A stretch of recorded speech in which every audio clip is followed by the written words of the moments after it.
Audi is improving its electric cars so much that it's kind of making some customers, I think, feel like they got a little bit hard done by. I mean, for example, if you bought an Audi EV and you realized just how much better the new model was, you might be a little bit annoyed. Hello, my friends. Welcome to the channel. I'm Sam Evans. You're watching the Electric Viking. Great to have you with us. Just want to say a big thank you to Patreon supporters, YouTube members. If you'd like to be a member of the channel, I'll put a link in the description. That helps the channel, so I really appreciate everyone who is a YouTube member.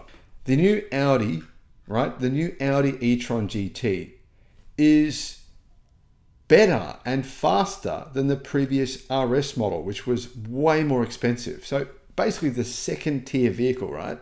Not the top tier, the second tier vehicle is now faster than the RS model.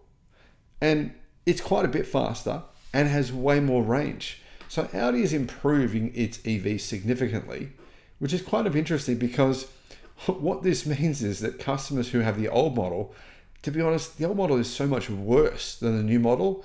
You'd kind of be thinking, all right, I just lost a lot of money on this vehicle. I mean, people complaining saying, oh, Tesla's reduced the price of the Model 3 and the Model Y, and there might be a reduction in the resale value by $5,000. But we're talking like resale value losses here of 30, 40,000. Massive numbers. 5 months after its online unveiling, the 2025 Audi e-tron GT range has been launched in America. Now, the new flagship is obviously much better than the old flagship, but now the second tier model is better than the old flagship, which is kind of crazy.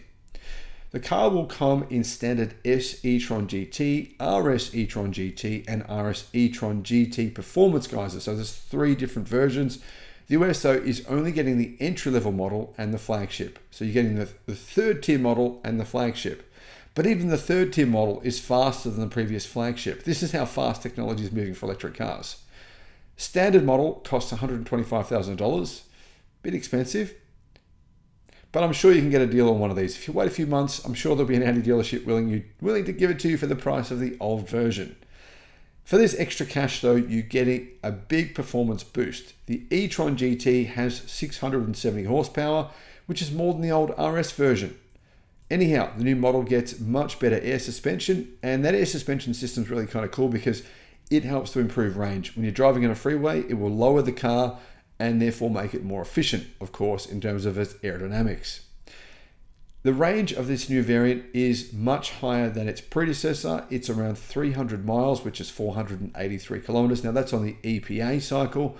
On the WLTP cycle, it's getting around 550 kilometers of range. Now, of course, it's the same car. The EPA cycle, though, is just more realistic. Now, that's a lot more than the old version. The old version got 249 miles of range, so the range has increased by 51 miles. It's gone from about 400 kilometers to 483 kilometers. That's real world range, by the way. The extra range has been achieved by putting in a bigger battery, plus improving that air suspension. So the old battery was a 93.4 kilowatt hour pack. This new one is 105. It's a pretty big difference, right? The weight of the vehicle is pretty similar to the old version as well. So this bigger battery hasn't really affected the car's weight, which is kind of nice. Performance, 3.3 seconds for the S e-tron GT. Now that's not the performance model, but the performance of the S e-tron is 0.6 seconds faster than the old model. Now you don't really see that with petrol-powered, gas-powered cars. You don't really see the new model coming out and it being 0.6 seconds faster than the previous model. That's electric cars for you. They're moving so quickly. So if you want the performance version, the RS e-tron GT, that one has 912 horsepower. In other words, it has nearly 300 horsepower compared to its direct predecessor. The predecessor had 637 horsepower. So yeah, nearly about a 280 horsepower increase. That's pretty massive. That means it'll do 0 to 100, or actually 0 to 96 kilometers an hour, or 0 to 60 miles an hour in 2.4 seconds.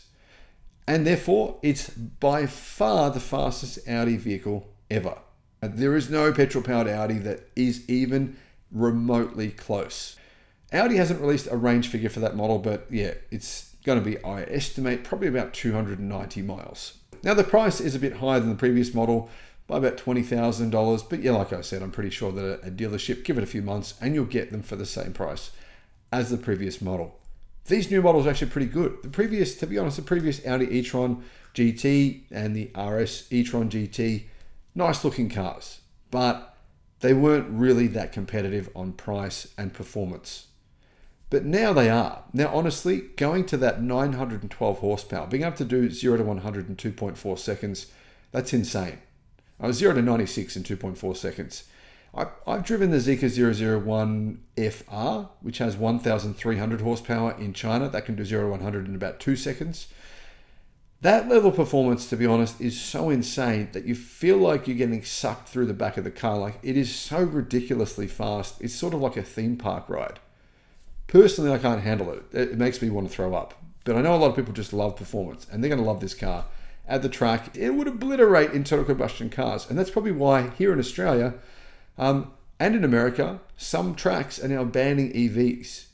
Why? Well, because they're shaming gas-powered cars, making them look slow and old. The Audi group has reported their profit for Q3, and it has crashed by 91%. 91%. This is one of the worst quarters in the history of the Audi Motor Company. Hello, my friends. Welcome to the channel. Sam Evans. Great to have you with us. You're watching the Electric Viking. I just want to say a big thank you to all of you who've subscribed to the channel. Hoping to hit 250,000 subscribers this year. So every one of you, really appreciate your support.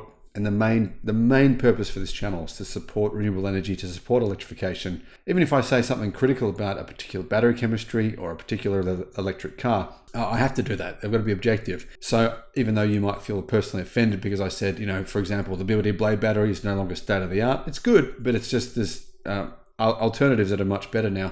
That doesn't mean that I'm against BYD's batteries or BYD or electrification as a whole. It just means I'm trying to report as objectively as I can.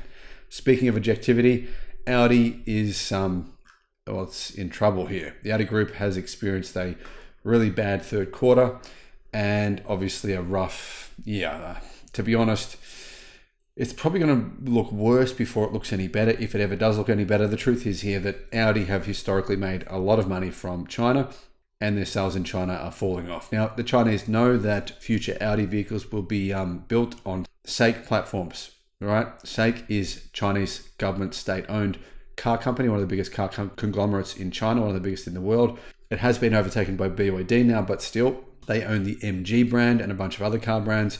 They have their own luxury brand called LM Motors, which are significantly cheaper than Audi vehicles. And to be honest, they're technologically more advanced than Audi vehicles. That's the key reason why Audi have gone to SAIC to use their EV platforms in their future cars. So, realistically, the Chinese know this stuff. If you're a consumer, are you going to go and spend more money to buy an Audi, or are you just going to buy an LM Motors vehicle from SAIC themselves? Buy it from the company that's providing them with the parts. I personally think it's just an indicator of where Audi as a brand are heading.